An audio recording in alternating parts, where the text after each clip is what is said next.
नमस्कार बच्चों, पुनः आपका इस सुनहरी सुबह में हार्दिक स्वागत है। हम पाठ 2 वर्णमाला वर्ण विच्छेद से शब्दों की रचना, शब्दों का वर्ण विच्छेद पढ़ने जा रहे हैं। हमने भाग 1, 2, 3 में स्वर और व्यंजन के बारे में पढ़ा था। स्वरों के कितने भेद हैं? 3, ह्रस्व स्वर, दीर्घ स्वर और प्लुत स्वर। उसके बाद हमने जाना था व्यंजन। व्यंजनों के प्रकार कितने हैं? 4, स्पर्श व्यंजन, अंतस्थ व्यंजन, ऊष्म व्यंजन और संयुक्त व्यंजन। उसके बाद हमने देखा था र की मात्राएं, र से आरंभ होने वाले शब्द, पाई पे र की मात्रा लगना और शिरोरेखा पर रेफ की मात्रा। अब हम पढ़ने जा रहे हैं शब्दों के वर्ण विच्छेद। बच्चों, एक पॉइंट रह चुका था, एक मुद्दा, र से पहले स्वर रहित गोलाकार ट, ठ, ढ, ह, ड आते हैं तो र उनके नीचे किस प्रकार से लगते हैं? नीचे का जो ट्रायंगल होता है, आधा ट्रायंगल, उस प्रकार से लगते हैं। देखिए यहाँ उदाहरण है, जैसे ट्रक, ड्रम, राष्ट्र आदि। इसे भी पदेन कहते हैं। पदेन मतलब जो शब्दों के नीचे र की मात्रा लगती है उसे पदेन कहते हैं। ध्यान दें, री की मात्रा उल्टा सी, र मानने को भूल न करें। यह री की मात्रा है जबकि र व्यंजन है। र पाई में लगता है, मात्रा के रूप में नहीं, वर्ण के रूप में, किंतु री जो है स्वर के रूप में लगता है। वर्ण विच्छेद, वर्ण के सार्थक समूह को शब्द कहते हैं। हमने पढ़ा था शब्द में आई ध्वनियों यानी स्वर और व्यंजन को अलग अलग करना ही वर्ण विच्छेद कहलाता है। हमने देखा था वर्ण क्या है। वर्ण क्या है? वर्णों के सार्थक समूह को शब्द कहते हैं। शब्द में आई ध्वनियों यानी स्वर और व्यंजन को अलग करना ही वर्ण विच्छेद कहलाता है। यानी एक शब्द होता है, जैसे क्षमा दिया गया है, और इन शब्दों को अलग करना ही क्या कहलाता है? वर्ण विच्छेद कहलाता है, जिसमें स्वर और व्यंजन को अलग अलग किया जाता है। क, संयुक्त अक्षर वाले शब्दों का वर्ण विच्छेद। सबसे पहले हम क्या देखेंगे? संयुक्त अक्षर। हमने देखा था संयुक्त अक्षर 4 है, क्ष, त्र, ज्ञ और श्र।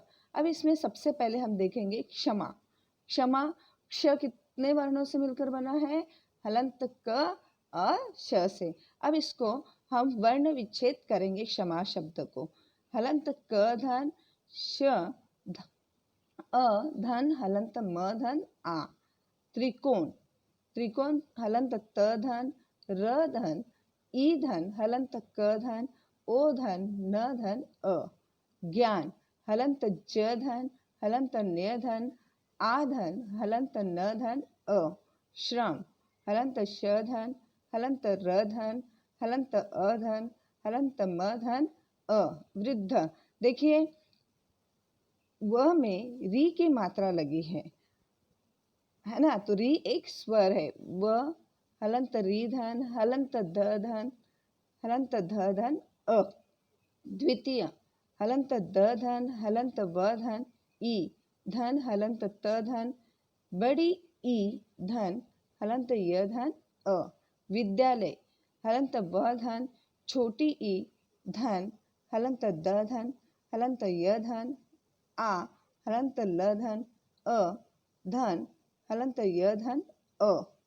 ट्रक, देखिए ट में उल्टा ट्रायंगल है, आधा, हलंत ट धन, हलंत र धन, अ धन, हलंत क धन अ। तो इस प्रकार से शब्दों को अलग अलग किया जाता है, जिसे वर्ण विच्छेद कहा जाता है। धन मतलब ये प्लस का साइन है, लेकिन हिंदी में इसे क्या कहते हैं? धन कहते हैं। प्रकाश, हलंत प धन, हलंत र धन अ धन, हलंत क धन आ धन, हलंत शधन अ। स्त्रोत, देखिए स में त्र, स्त्रोत, यानी त में र की मात्रा लगी है पाई में। हलंत स धन, हलंत र धन, ओ धन, हलंत त धन अ। धर्म, हलंत ध धन, अधन, हलंत र धन, हलंत म धन अ। अनुस्वार वाले शब्दों का वर्ण विच्छेद। गंगा, अनुस्वार वाले यानी मैंने आपको पहले ही कहा था कि पंचम वर्ग क च ट त प का पंचम वर्ग यानी अंग, न्य, न, न, म। अब इन शब्दों में अनुस्वार वाले यानी नासिक्य, जो नाक और मुंह दोनों से हवा बाहर निकलती, गंगा, ग जो है क वर्ग का द्वितीय व्यंजन, क ख ग तृतीय व्यंजन है। सॉरी, मैंने द्वितीय कहा था, ये तृतीय व्यंजन है और उसका पंचवर्ग गंगा। उच्चारण करके देखिए, गंगा, हलंत ग धन, अधन, अंगधन, हलंत ग धन आ। चंचल, हलंत च धन, अधन, हलंत न्य धन, हलंत च धन, अधन, हलंत ल धन अ। घंटा, हलंत ग धन, अधन, हलंत न धन, हलंत ट धन आ। हिंदी, हलंत ह धन, ई धन, हलंत न धन, हलंत द धन ई। संबंध, हलंत स धन, अधन, हलंत म धन, ब, हलंत ब धन, अधन, हलंत न धन, हलंत द धन अ। इस प्रकार से शब्दों में उसी वर्ग के पंचम व्यंजन लगते हैं। अनुनासिक वाले शब्दों का वर्ण विच्छेद। ये क्या था जो हमने पहले पढ़ा था, अनुस्वार। ओके, भौरा। अब यहाँ पे औ की मात्रा लगी है, इसीलिए चंद्र बिंदु मात्रा के बीच में लगा है, वह बिंदु स्वरूप लगा है, लेकिन वह अनुनासिक वाला है। और औ की मात्रा लगी है, इसीलिए बिंदु भी औ के साथ ही रहेगा, वह चंद्र बिंदु मेंशन नहीं करेंगे, उसको दिखाएंगे नहीं, बिंदु के रूप में ही दिखाएंगे। हलंत ब धन, हलंत ब धन, औधन, हलंत र धन आ।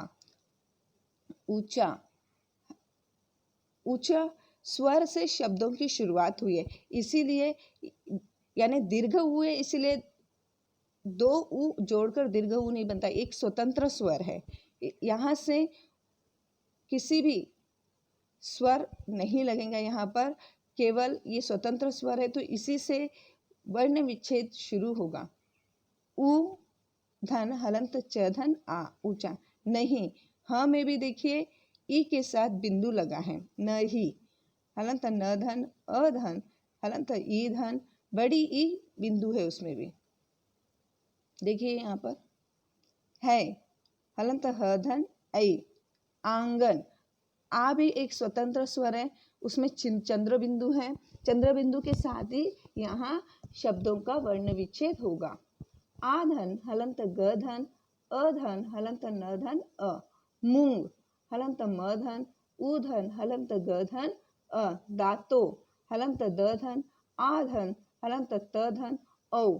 चिड़िया, हलंत च धन, ईधन, हलंत ड धन, ईधन, ईधन, हलंत य धन आ। चिड़िया, हलंत च धन, ईधन, हलंत ड धन, ईधन, हलंत य धन आ।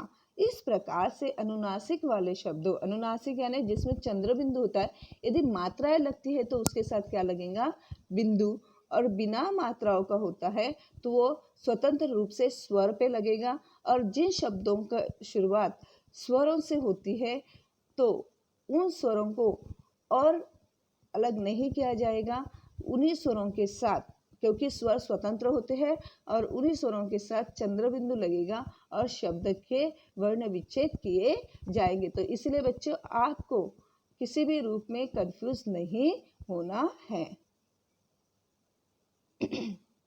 घ, सम का वर्ण विच्छेद। सम का वर्ण विच्छेद मतलब जैसे बिंदु, संयोग, संशय, संहार, इस प्रकार से संचय, ऐसे शब्द आते हैं जिसमें सम शब्द लगता है, और सम मतलब न और म शब्द लगते हैं। स के ऊपर लगे अनुस्वार का उच्चारण हलंत न और हलंत म दोनों तरह से होता है। दूसरा पॉइंट है य र ल व श श स ह के साथ सम आने पर इसका वर्ण विच्छेद हलंत सधन अधन हलंत म होना चाहिए। जैसे संयोग सम धन योग हलंत सधन अधन हलंत म धन हलंत य धन ओ धन हलंत ग धन अ। संशय समधन संशय हलंत सधन अधन हलंत म धन हलंत श धन अधन हलंत य धन अ। संहार समधन हार हलंत सधन अधन हलंत म धन ह धन आधन हलंत र धन अ। नुक्ता अ और ड ढ और विसर्ग युक्त शब्दों का वर्ण विच्छेद। नुक्ता के साथ अ जो आगत ध्वनियां हैं और ड ढ जिसमें नीचे बिंदु और उसे विक्षिप्त व्यंजन भी कहा जाता है, उनका वर्ण विच्छेद। जमीन नुक्ता वाले शब्द हैं ज और फ, तो उसके नीचे नुक्ता ही लगेगा। जैसे यहाँ पर दिया गया है हलंत ज है, साथ में नुक्ता भी है।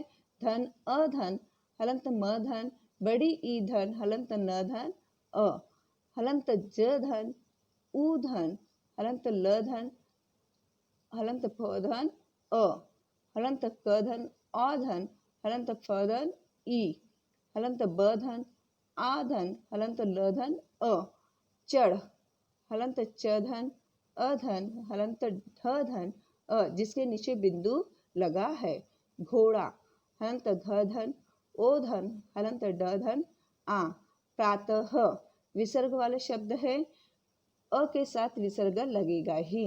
हलंत प धन हलंत र धन आ धन हलंत त धन अह।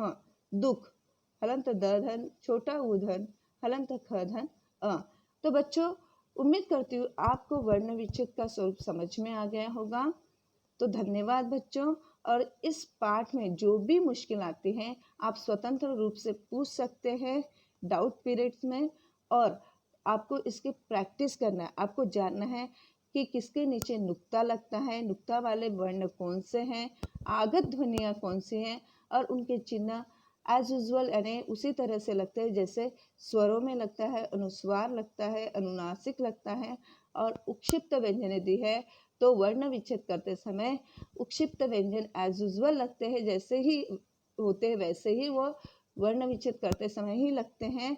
ओके, धन्यवाद। Stay home, stay safe.